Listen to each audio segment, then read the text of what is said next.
আজকে এসে এই উচ্চ বাক্যে কথা বলছো, আওয়াজ দিয়ে কথা বলছো, অহংকার করছো। আজ যদি আজরাইল চলে আসে তাহলে আজকে তোমার এই আওয়াজটা বন্ধ হয়ে যাবে। কথা বলুন ঠিক কিনা? প্রিয় মুসল্লি ভাইরা, তাই দুনিয়াতে আমরা থাকবো, অবশ্যই থাকবো, এবং আল্লাহ তাআলার এই নিয়ামতগুলো আমরা মনে করব, মৃত্যুর কথা বারবার স্মরণ করব, তাহলে আমাদের জন্য নেক কাজ করা বেশি বেশি সহজ হয়ে যাবে ইনশাআল্লাহ। হযরত আব্দুল্লাহ ইবনে মাসউদ রাদিয়াল্লাহু তাআলা আনহু বর্ণনা করেন, قال النبي صلى الله عليه وسلم إن أحدكم يجمع في بطن أمه 40 يوما। তোমাদের প্রত্যেককেই মায়ের গর্ভে 40 দিন পানি হিসেবে ছিল। আমরা যখন মায়ের গর্ভে ছিলাম, প্রাথমিক অবস্থায় আমাদের বাবা মায়ের মিলিত হওয়ার পরে আল্লাহ তাআলা আমাদেরকে যখন কবুল করেছিলেন, তখন আমরা পানি অবস্থায় 40 দিন ছিলাম। কয়দিন? 40 দিন। ফি বাতনি উম্মিহি 40 ইয়াওমান। মায়ের গর্ভে 40 দিন ছিলাম পানি অবস্থায়। তারপরে আল্লাহ তাআলা সুম্মা আলাকাতান মিসলা যালিক, আল্লাহ তাআলা আমাদেরকে সেই 40 দিন পর, পানি যখন 40 দিন অবস্থায় ছিল, তারপরে আল্লাহ তাআলা আমাদেরকে রক্তপিণ্ড করলেন, রক্ত জমাট বাঁধা রক্ত করলেন।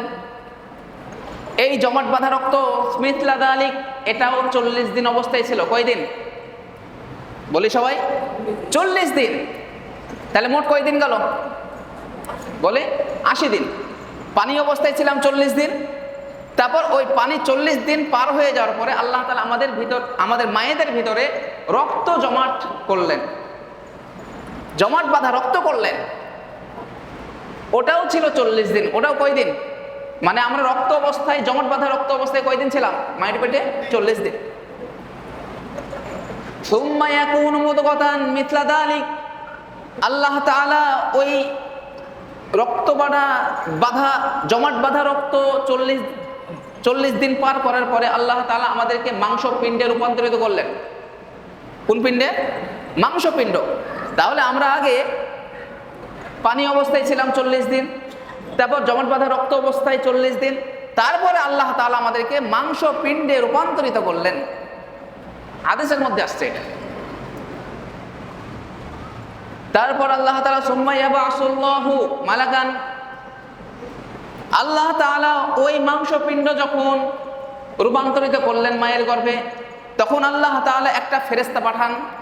প্রত্যেক মায়ের যখন গর্ভবতী হন, কনসেপ্ট করেন, প্রেগন্যান্সি হন, তখন ওই মায়ের যখন রক্ত 80 দিন, 80 দিনের পরে আবার যখন রক্ত জমাট হয়ে গোস্তে রূপান্তরিত হয়, মাংসে রূপান্তরিত হয়, তখন আল্লাহ তাআলা ফেরেশতা পাঠান একজনকে 3টা জিনিস লিখে দেওয়ার জন্য। 4টা জিনিস লিখে দেওয়ার জন্য। কয়টা জিনিস? 4টা জিনিস। লি 40, 4টা জিনিস লিখে দেওয়ার জন্য পাঠান। কি কি 4টা জিনিস? 1 নম্বর, আল্লাহ রাসূল সাল্লাল্লাহু আলাইহি ওয়াসাল্লাম বলেন বিরিজকিহি,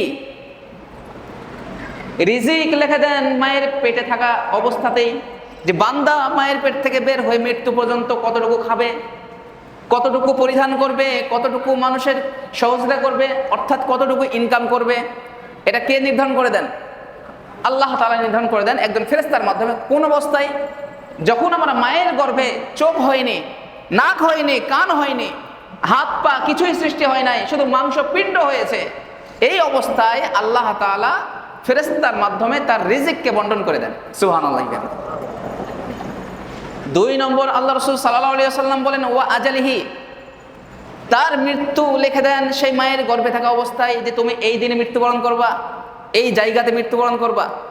তাহলে মৃত্যু মূলত দুনিয়াতে আসার আগেই মৃত্যুর কথা নিশ্চিত করে দিয়েছেন কে? আল্লাহ তাআলা।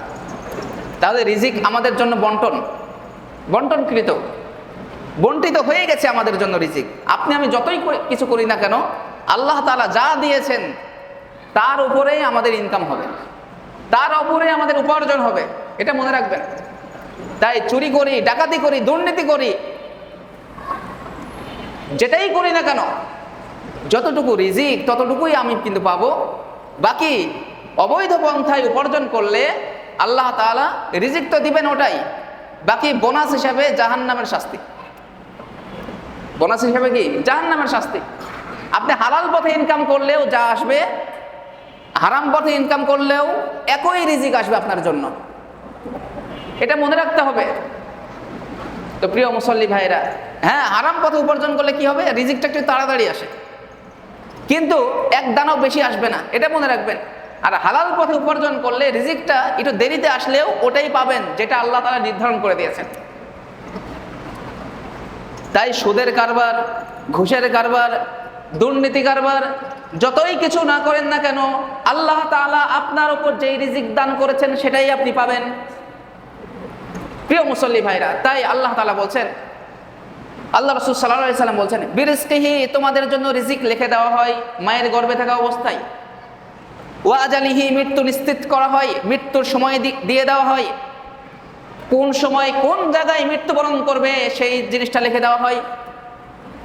ওয়া শাকিয়ুন, তুমি দুনিয়াতে এসে কতটুকু দুর্ভাগা হবে, কতটুকু তুমি হতভাগা হবে, ততটুকু আল্লাহ তাআলা ওখানে নির্ধারণ করে দেন।